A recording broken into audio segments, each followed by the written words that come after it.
तो एक बार brief recap कर लेते बच्चों कि हम लोगों ने अपने लास्ट क्लास में क्या क्या कवर कर लिया था। तो अगर आपको याद होगा तो लास्ट क्लास में हम लोग कॉन्स्टिट्यूएंट असेंबली की बात कर रहे थे। When it was formed in December 1946। और किसने किया था? तो हमारा कैबिनेट मिशन आया था, group of officials from Britain, जिन्होंने आकर फाइनली यहाँ पर इंडिया में दिसंबर 1946 में कॉन्स्टिट्यूएंट असेंबली फॉर्म किया। And there were total 308 members and these members they went on to finally make the constitution, right? आज की क्लास में बच्चों हम लोग की फीचर्स के बारे में बात करने वाले हैं हमारे कॉन्स्टिट्यूशन के। तो let us discuss about the first key feature here and that is federalism. Okay, the term must be new to you, but अगर आप लोगों ने पहले पढ़ा होगा तो ये टर्म आपको याद आ जाएगा। एक बार हम लोग फिर से पढ़ते हैं फेडरलिज्म के बारे में। So what does federalism means? This refers to the existence of more than one level of government in the country. So basically federalism या federal government क्या होता है? जहाँ पे एक लेवल से ज्यादा more than one level of government is there in the country, we call that country a federal country, right? For example, हमारे country इंडिया में क्या है? In India, we have governments at the state level and the center and at the center. If you remember, class 7 में आपने इसके बारे में भी पढ़ा था, right? हमारा central government है, right? At the center state government है, सारी स्टेट्स में हर एक स्टेट का अपना एक इंडिविजुअल गवर्नमेंट है और हर एक इंडिविजुअल स्टेट में भी लोकल गवर्नमेंट है, राइट? तो फेडरलिज्म हम किसे कहते हैं? Sharing of the power between the state and central government. Also while each state in India enjoys autonomy in exercising powers on certain issues, subjects of national concern require that all of these states follow the laws of the central government, right? तो अब हम एक बार समझते हैं इसका मतलब क्या है। तो बच्चों हर एक स्टेट, जितने भी स्टेट्स हैं हमारे कंट्री में, इंडिया में कितने स्टेट्स हैं? तो टोटल 29 स्टेट्स हैं, राइट? और 7 यूनियन टेरिटरीज हैं। तो हर एक स्टेट जो है उनका अपना उनकी अपनी एक फ्रीडम है, वो हमेशा अपना एक ऑटोनॉमी एंजॉय करते हैं, राइट? बहुत सारे इश्यूज में, जो भी स्टेट रिलेटेड इश्यूज है। लेकिन जो subjects that is related to national concern, right? जैसे for example the security of our nation या फिर कोई फॉरेन अफेयर्स, तो बाकी जितने भी national concern that is concern that is related to mainly with all the states, right? Combinedly all the states, वो हमारा नेशनल कंसर्न हो गया for our country as a whole, है ना? तो वो सारे सब्जेक्ट्स में हर एक स्टेट, जितने भी स्टेट्स हैं, they have to follow the laws of central government, right? इसी को हम लोग शेयरिंग ऑफ पावर कहते हैं। तो फेडरल गवर्नमेंट में देखो 2 लेवल ऑफ गवर्नमेंट है, central government and the state governments. Political power जो होता है वो शेयर किया जाता है किसके किसके बीच में? सेंटर और स्टेट के बीच में, राइट? और बहुत सारे लॉज होते हैं, सेंटर्स के अपने लॉ होते हैं, स्टेट के अपने लॉज होते हैं, और स्टेट को ये सेंट्रल गवर्नमेंट का भी लॉ फॉलो करना होता है, राइट? कॉन्स्टिट्यूशन हमारा रिजिड है। तो आप ये टेबल याद रखो, फेडरल गवर्नमेंट में 2 गवर्नमेंट होता है, state government and the central government. और पावर जो है बच्चों वो शेयर किया जाता है। स्टेट गवर्नमेंट के अपने कुछ पावर्स है, सेंट्रल गवर्नमेंट के अपने कुछ पावर्स है, लेकिन स्टेट गवर्नमेंट को हमेशा सेंट्रल गवर्नमेंट के अंडर रहना है, ओके? अब बहुत सारे लिस्ट है, राइट? ये पावर्स कैसे डिसाइड होते हैं? तो basically there are 3 main list in which the power is divided and shared among the central and state government, okay? अब हम लोग ये मेन लिस्ट देखते हैं ताकि किसी में कंफ्यूजन ना हो कि स्टेट गवर्नमेंट का क्या रोल रहेगा या सेंट्रल गवर्नमेंट का क्या रोल रहेगा या क्या पावर्स होंगे। तो इसके लिए हमारे कॉन्स्टिट्यूशन में देखो 3 लिस्ट दिए हुए हैं। So first one is the union list. अब यूनियन लिस्ट क्या है? जो सेंट्रल गवर्नमेंट का पावर्स है, right? So has subjects of national importance, और जो भी चीजें नेशनल इंपॉर्टेंस की होगी वो किसके अंडर होगा बच्चों? ऑब्वियसली वो सेंट्रल गवर्नमेंट के अंडर होगा, है ना? स्टेट गवर्नमेंट के अंदर स्टेट से रिलेटेड जो भी चीजें होंगी वो होगा, as the name suggest. So union alone can make laws on this.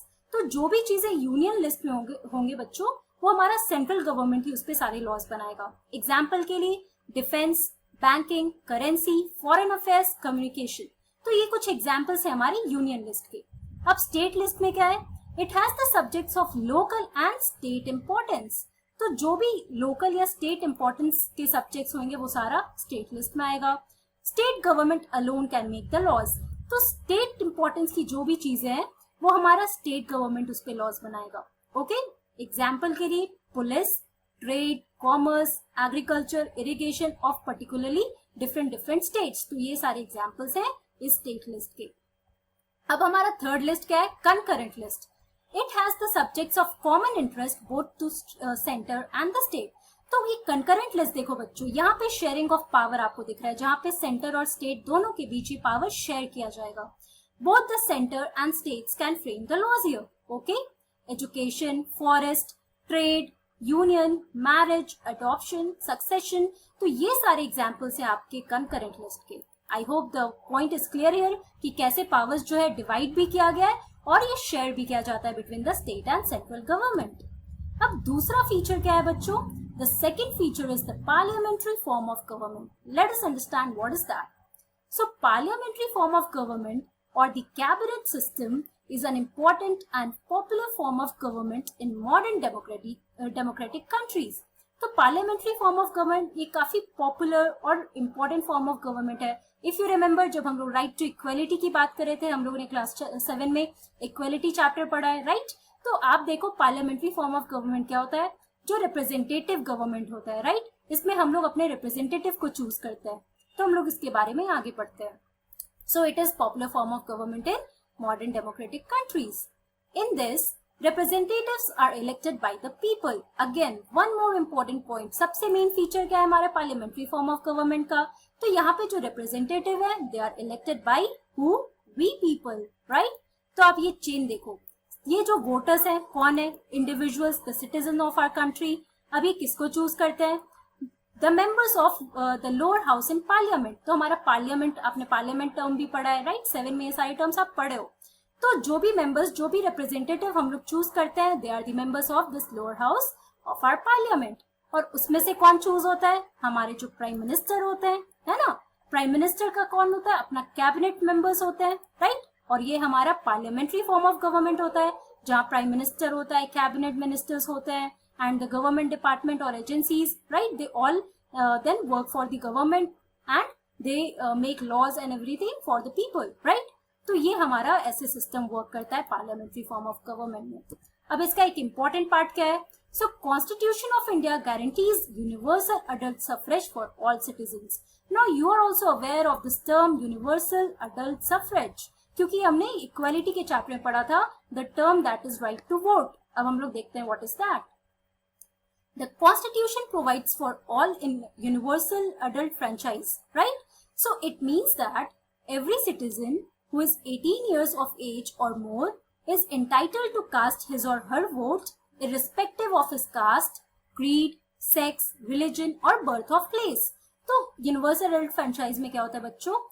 जो भी citizen हमारे country के जितने भी citizen हैं who are of 18 years age, जिनके 18 years age है या वो उससे ज्यादा है, they have the right to vote. They are entitled to vote and they can vote irrespective of their caste, their creed, sex, religion, birth or any place of birth, right? तो ये हमारा universal adult franchise है and that is one of the most important feature of our parliamentary form of government.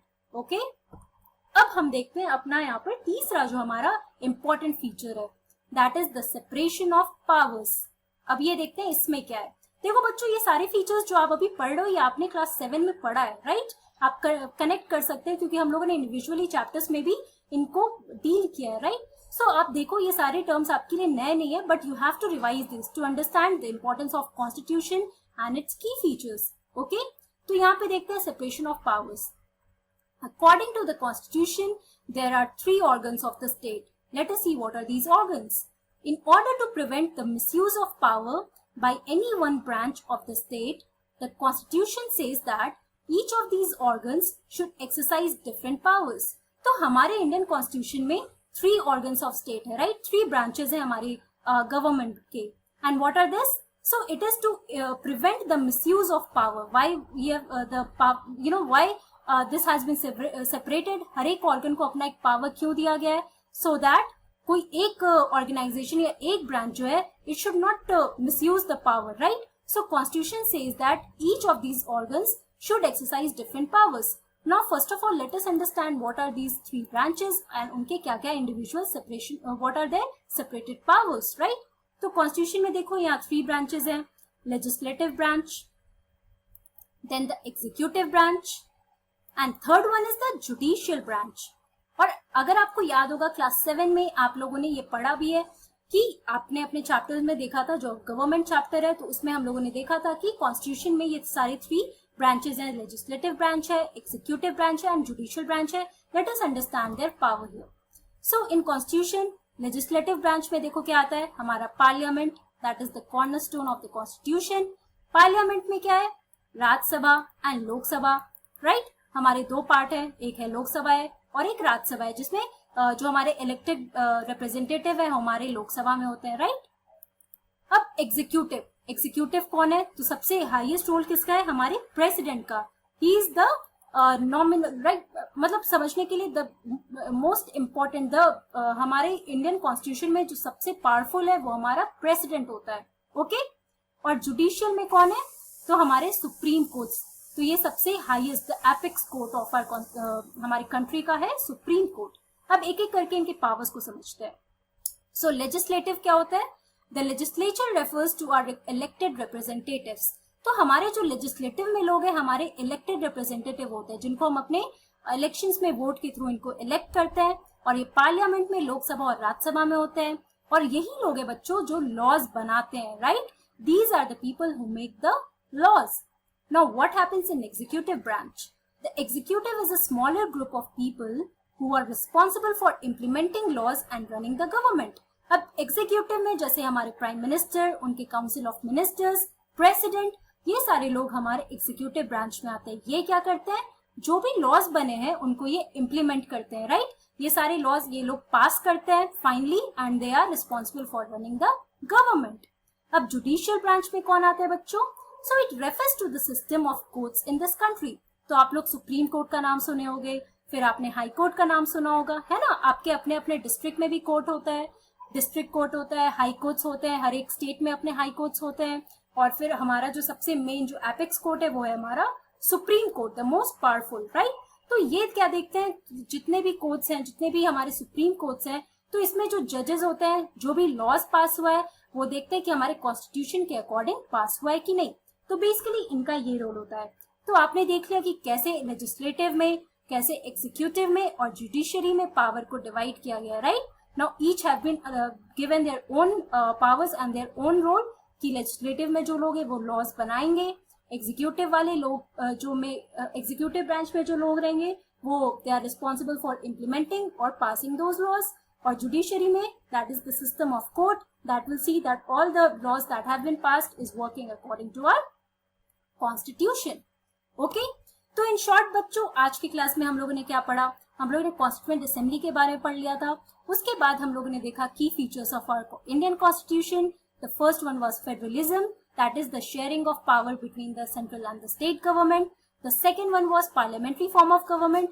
उसका सबसे important feature क्या है, the universal adult franchise, right, जिसमें the adult citizens who are of 18 years age or more than that, they are entitled to vote. They have the right to vote irrespective of their caste, creed, sex, religion or place of birth, right. And the third feature that you read today is the separation of power, जिसमें हर एक organs, there are 3 main organs, executive, legislative and judiciary, and each has its own power to make the laws, to implement the laws and to see if the laws are working in according to the constitution.